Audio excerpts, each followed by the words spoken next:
Oregon Governor Tina Kotek, obviously frustrated by a lack of progress to fix Portland's downtown, including the homeless issue there, held her first task force meeting today.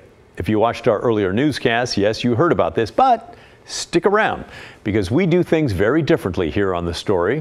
You're going to see what I mean in a moment. The governor said the group will spend the next 2 months studying problems and coming up with specific steps to improve things here. Interestingly, the media were kept out of the discussions so that people there could talk freely about the issues. Kotek said the group will break into committees and focus on 5 key issues. They include a vision of economic prosperity for the central city, also community livability, which means how the city looks and feels, especially in regards to trash and graffiti, community safety, unsheltered homelessness, and taxes and services, making sure the tax structure is competitive, they said, which means not too high. Now, at a press conference after the meeting, the governor kind of sounded like the mayor of Portland. The types of challenges facing Portland are similar in other large cities, particularly cities like ours, which has been very focused on a downtown core that's very office-centric.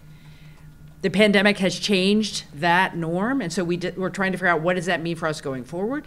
We also have some other issues that are different from other places. The level of unsheltered homelessness, for example, is significant in Portland and how that's impacting us. The governor lives in North Portland, so that's why she's calling this her city. The governor appointed Dan McMillan, the co-chair of the task force. He's the president and CEO of a company called The Standard. It's a big Portland-based insurance company. It has 3,500 employees. He said the Portland of the future is going to look different than it does now, with less reliance on businesses to fill the downtown buildings. You know, we think about the central city specifically, and you mentioned office, but we see a different mixed-use sort of mix in the future, where you have a vibrant mix of the arts, the services, some office, as well as residential. I think that will take some time to change, but we do see this whole downtown core mix changing over time. All right, so that's the nuts and bolts of the task force. But wait, there are some fascinating political undercurrents going on here as well. Portland Mayor Ted Wheeler today released an 8-page list of things that he wants from the task force. Some are the same things that he's asked for from the state, but not yet received. And it mostly includes money. They include asking for hundreds of millions of dollars for various homeless programs, $46 million to clean up various parts of the city, including some ODOT property, and request that the Oregon State Police open an office in Portland, preferably downtown, and staff it with 96 officers who can help Portland police. The governor basically said, we'll add that one to the pile. I am aware of his set of recommendations. One of the things that we need to remember is no one government, whether it's the city of Portland, Multnomah County, or the state, or even a governor or a mayor, is going to solve all the challenges facing downtown Portland. So that list coming from the city of Portland proper, the government, is certainly going to get added into the mix. Maybe the bottom of the mix is what it seemed like. But the governor said the most important thing is for people to know the task force is about action, action, action. What sort of action? Well, you know, the sort that kind of looks like meetings and talking and studying. This is not just a big conversation where people just get to vent and study something. This is an opportunity for folks across the city of Portland to come together with action steps in 5 main areas that will then be presented at the Oregon Business Summit in December. So it's a very tight timeline. The bulk of the work will be done in the 5 separate committees coming to the task force with further elaboration and conversation at the Business Summit in December.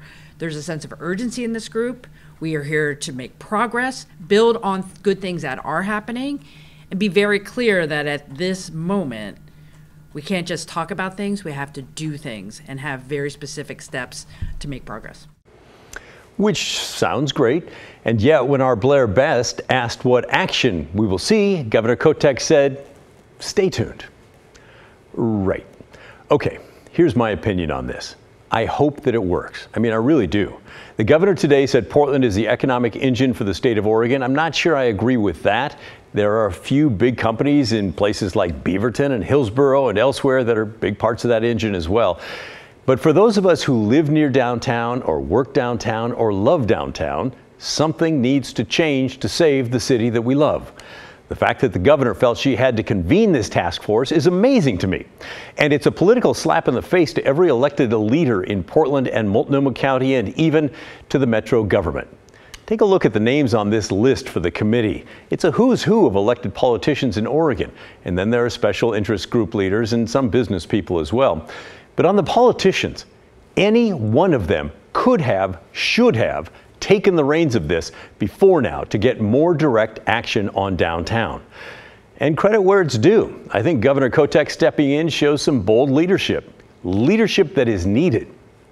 It signals that the problems in Oregon's biggest city, well, they're huge, and that other politicians are failing to figure it out. But I do have serious doubts about whether we will see real change from this group. I mean, it's already made up of 40 people. And the governor said another 100 will be invited to join some of the 5 committees. Oh, goody! More people and more meetings. That's wonderful. And they're giving themselves 2 months to gather their thoughts before having yet another big meeting in December to talk about what they've learned and maybe even plan some more meetings. The only benefit that many people working on a task force has is if they actually meet downtown and maybe bring some life into the area. Hopefully they'll stick around and get lunch at a small business restaurant and pump some money into that. But while the governor is pledging action, the only specific thing she can point to, more meetings. Well, here's an idea, Governor Kotek. Get your task force to partner with Solve and spend an hour before each meeting cleaning up a different part of the city. At least then, we will see something happening. Well, that's my opinion. You don't have to agree with me, and a lot of you don't, but I do want to hear from you. What are your thoughts on the governor's task force for downtown? You know the drill. Email the story at kgw.com or call and leave a voicemail, 503-226-5090. I do look forward to hearing from you.